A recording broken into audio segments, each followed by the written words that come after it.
கேட்டு வருபவர்களையும் கௌரவித்து அனுப்பும் பழக்கத்தை வழக்கமாக கொண்டுள்ள நாராயணி நிதி நிறுவனர்.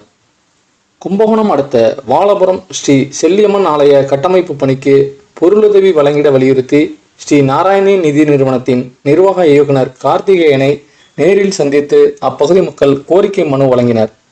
இந்நிலையில் மனு வழங்க வந்திருந்த சுமார் 25க்கும் மேற்பட்ட பெண்களுக்கு மரியாதை நிமித்தமாக புடவை வழங்கி ஸ்ரீ நாராயணி நிதி நிறுவனத்தின் நிர்வாக இயக்குனர் கார்த்திகேயன் கௌரவித்தார்.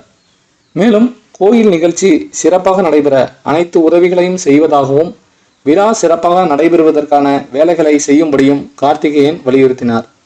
இந்நிகழ்வில் அவரது நண்பர் சோழராஜன் மற்றும் பல முக்கிய பிரமுகர்கள் உடன் இருந்தனர். டெல்டா மலர் செய்திகளுக்காக கும்பகோணத்தில் இருந்து சரவணன்.